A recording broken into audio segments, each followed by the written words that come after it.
حضرت زینب اور حضرت ام کلثوم رضی اللہ تعالیٰ عنہ کا رلا دینے والا واقعہ۔ ایک عورت یزید کی بیوی کے پاس آئی اور کہنے لگی کہ ابھی ابھی کچھ قیدی آئے ہیں اور قیدیوں کے پاس چلیں۔ ان قیدیوں میں حضرت زینب اور حضرت ام کلثوم رضی اللہ تعالیٰ عنہ بھی تھیں۔ جب فرعون کی بیوی نے ان دونوں کو دیکھا تو زوردار چیخ ماری۔ پھر فرعون نے بسم اللہ الرحمن الرحیم زینب بنت علی رضی اللہ تعالیٰ عنہ شکل و صورت میں اپنی نانی حضرت خدیجہ الکبریٰ سے مشابہ تھی، چہرے پر جلال و جمال اپنے نانا سید المرسلین رحمت للعالمین کے رخ انور کی طرح تھا، چال ڈھال، انداز گفتگو اور طرز خطاب اپنے والد حیدر کرار سے ملتا تھا، جبکہ عادت و اطوار میں اپنی والدہ خاتون جنت سیدہ فاطمہ الزہرا کی طرح تھی۔ صبر و شکر، قناعت و درگزر اپنے بڑے بھائی حضرت حسن سے، جبکہ حق گوئی و بے باکی، شجاعت و بے خوفی، مصائب سے پنجہ آزمائی اور باطل قوتوں سے ٹکرا جانا اپنے دوسرے بھائی شہید کربلا سیدنا امام حسین سے سیکھا۔ یوں خانوادہ رسول کے باغ کا ہر پھول زینب بنت علی رضی اللہ تعالیٰ عنہ کے سدا بہار گلدستے میں موجود تھا۔ سانحہ کربلا کے دوسرے دن بنات اہل بیت کو قیدیوں کی حیثیت سے کوفہ روانہ کیا گیا تو شمر کی حضرت زین العابدین پر نظر پڑی۔ اس نے انہیں بھی شہید کرنا چاہا، لیکن حضرت زینب رضی اللہ تعالیٰ عنہ بیمار بھتیجے سے لپٹ گئیں اور انہیں شہید ہونے سے بچا لیا۔ نواسۂ رسول کے سر مبارک کو ایک تشت میں رکھ کر جابر و فاسق عبید اللہ بن زیاد کے سامنے پیش کیا گیا۔ کوفے کے ظالم اور لالچی گورنر نے بے شرمی اور بیہودگی کا مظاہرہ کرتے ہوئے غمزدہ خواتین کو مزید ذہنی اذیت پہنچائی۔ پھر حکم دیا کہ دمشق لے جانے سے پہلے ان سب کو کوفے کے بازاروں میں گھماؤ۔ مورخین لکھتے ہیں کہ ہزاروں کی تعداد میں کوفی گھروں سے نکل آئے تھے۔ اس موقع پر سیدہ زینب اپنے جذبات پر قابو نہ رکھ سکیں۔ انہوں نے بلند آواز سے کہا، اے عہد توڑنے والوں، دھوکے باز کوفیوں، تم نے میرے بھائی کو خطوط لکھ کر بلایا، ان کے نام پر بیعت کی، لیکن پھر تم اپنے گھروں میں چھپ کر بیٹھ گئی۔ تمہاری اس غداری پر اللہ تم کو بھی کبھی معاف نہیں کرے گا۔ میدان کربلا میں ہونے والے قتل عام میں تم برابر کے شریک ہو۔ ان مقدس ہستیوں کو یزیدی فوج کے حصار میں قیدی کی حیثیت سے دمشق لے جایا گیا اور یزید کے دربار میں پیش کیا گیا۔ کچھ مورخین لکھتے ہیں کہ یزید نے امام حسین کے سر کو دیکھا تو آپ دیدہ ہو گیا۔ اس نے اس اندوناک شہادت اور عظیم سانحے کی تمام تر ذمہ داری گورنر کوفہ عبید اللہ ابن زیاد پر ڈال دی۔ اگر یہ بات درست ہے تب بھی تاریخ یزید کو اس واقعے سے کبھی بری ذمہ قرار نہیں دے سکتی کہ حاکم وقت کی مرضی اور منشا کے بغیر اتنا بڑا سانحہ ہو جانا ممکن نہیں۔ حضرت زینب نے یزید کے دربار میں تاریخ یافتہ ارشاد فرمایا، کہا، سب تعریفیں اس اللہ کے لیے ہیں جو کائنات کا پروردگار ہے، اور اللہ کی رحمتیں نازل ہوں پیغمبر خدا پر اور ان کے پاکیزہ اہل بیت پر۔ اما بعد، بالآخر ان لوگوں کا انجام برا ہے جنہوں نے اپنے دامن حیات کو برائیوں کی سیاہی سے داغدار کر کے اپنے اللہ کی آیات کی تکذیب کی اور آیات پروردگار کا مذاق اڑایا۔ اے یزید، کیا تو سمجھتا ہے کہ تو نے ہم پر زمین کے گوشے اور آسمان کے کنارے تنگ کر دیے اور رسول کی آل کو رسیوں اور زنجیروں سے جکڑ کر در بدر پھرنے سے تو اللہ کی بارگاہ میں سرفراز ہوا اور ہم رسوا ہو گئے؟ کیا تیرے خیال میں ہم مظلوم ہو کر ذلیل ہو گئے اور تو ظالم بن کر بھی سر بلند ہوا؟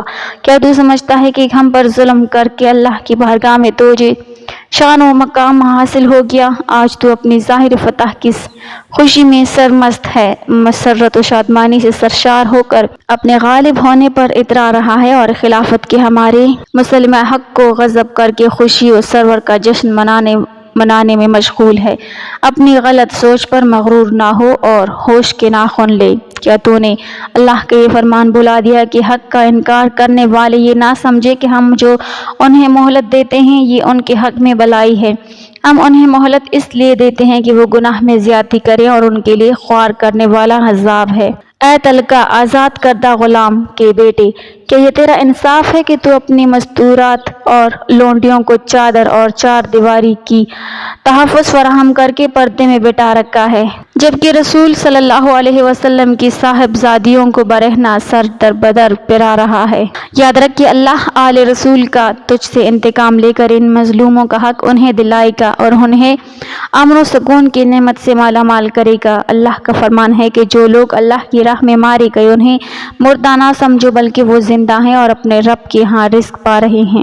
افسوس تو اس بات کا ہے کہ شیطان کے ہم نوا اور بدنام لوگوں نے رحمان کے سپاہیوں اور پاک باز لوگوں کو تہہ کر ڈالا، اور ابھی تک اس شیطانی ٹولے کے ہاتھوں سے ہمارے پاک خون کے قطرے ٹپک رہے ہیں۔ تو نے جس گناہ جرم کا ارتکاب کیا ہے، اس کا بدنما داغ اپنے دامن سے نہ دھو پائے گا۔ اب تیری حکومت کی گنتی کے چند دن رہ گئے ہیں، تیرے سب ساتھی تیرے ساتھ چھوڑ جائیں گے، تیرے پاس اس دن کی حسرت و پریشانی کے سوا کچھ بھی نہیں بچے گا جب منادی ہوگی کہ ظالم و ستم گر لوگوں پر اللہ کی لعنت ہے۔ یزید نے کچھ دن بعد ان خواتین کو ایک صحابی رسول صلی اللہ علیہ وسلم حضرت نعمان بن بشیر رضی اللہ تعالیٰ عنہ کی نگرانی میں انہیں مدینہ منورہ روانہ کر دیا۔ سانحۂ کربلا اور اہل بیت کے قافلے کی آمد کی اطلاع بھی موصول ہو چکی تھی، چنانچہ اہل مدینہ نے شہر سے باہر نکل کر قافلے کا استقبال کیا۔ نہایت پرسوز منظر تھا، ہر شخص عشقبار تھا، قافلے میں شامل خواتین غم سے نڈال تھیں۔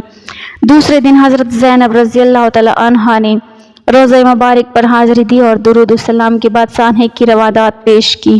روایت میں ہے کہ جس وقت قیدیوں کو دمشق لایا گیا تھا تو اس وقت ایک عورت یزید کی بیوی ہند کے پاس آئی اور اس سے کہا کہ اے ہند، ابھی بھی کچھ قیدی آئے ہیں، انہیں دیکھ کر دل دہل اٹھتا ہے، آؤ وہیں چلیں۔ ہند اٹھی اور اس نے ایک عمدہ لباس زیب تن کیا اور اپنی سر تاپا چادر اوڑھی اور اس مقام پر آئی اور اس نے خادمہ کو حکم دیا کہ کرسی لائی جائے۔ جب وہ کرسی پر بیٹھ گئی تو حضرت زینب رضی اللہ تعالیٰ عنہا کی نظر اس پر پڑی۔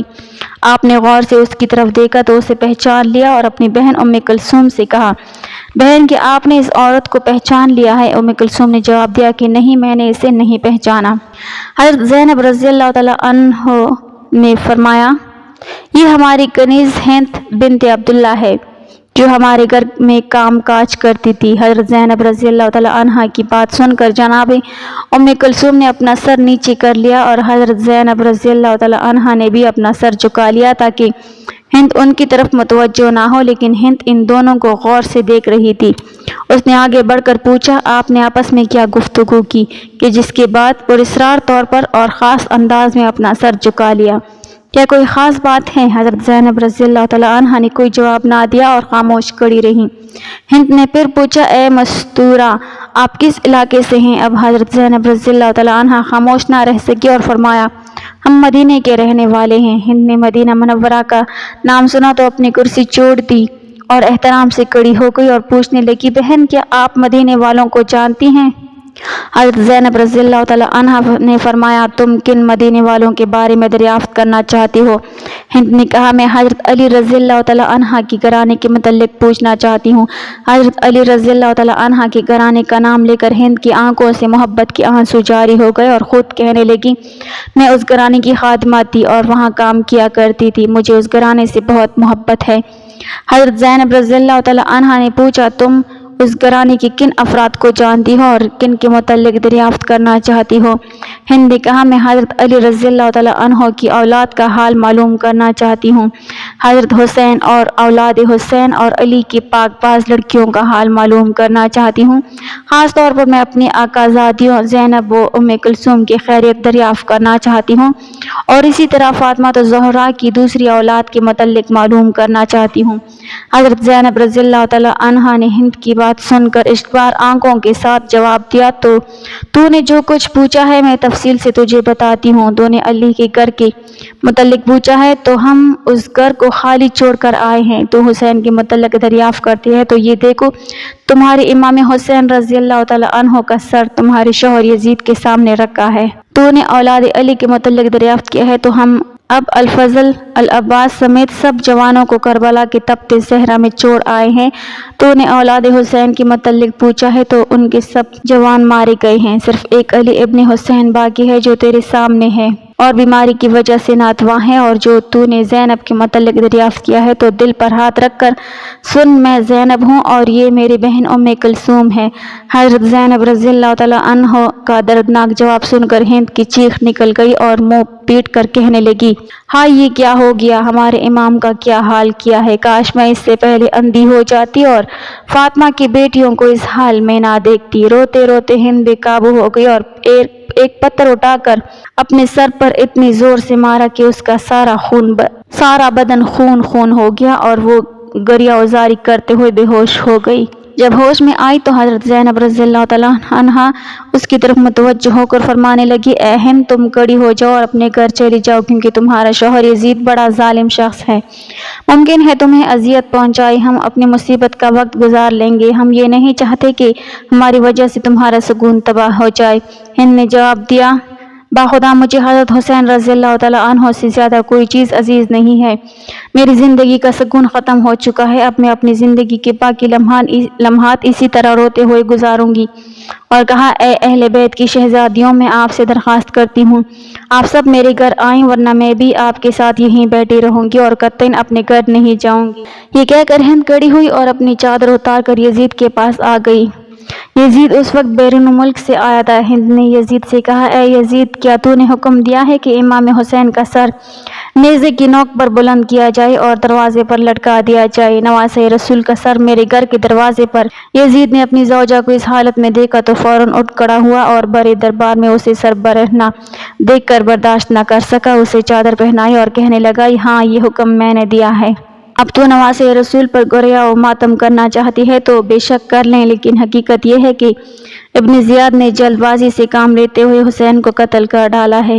جب یزید نے مکروہ فریب سے بھرے ہوئے جملے کہے تو اس وقت اس نے ہند کو چادر اڑائی تو ہند نے کہا، اے یزید، خدا تجھے تباہ و برباد کرے، اپنی زوجہ کو بڑے مجمع میں سر برہنہ دیکھ کر تیری غیرت جاگ اٹھی ہے، مگر تو رسول اللہ صلی اللہ علیہ وسلم کی صاحبزادیوں کو کھلے عام سر برہنہ بازاروں اور درباروں میں لایا ہے اور ان کی چادریں چھین کر انہیں محرموں کے سامنے لاتے وقت تیری غیرت کہاں گئی تھی؟ اے یزید، لعنت ہو تم پر، یہ کہہ کر وہاں سے چلی گئی۔ مورخین لکھتے ہیں کہ کچھ عرصے مدینہ منورہ میں قیام کے بعد حضرت زینب رضی اللہ تعالیٰ عنہا اپنے شوہر اور بچوں کے ساتھ شام چلی گئی۔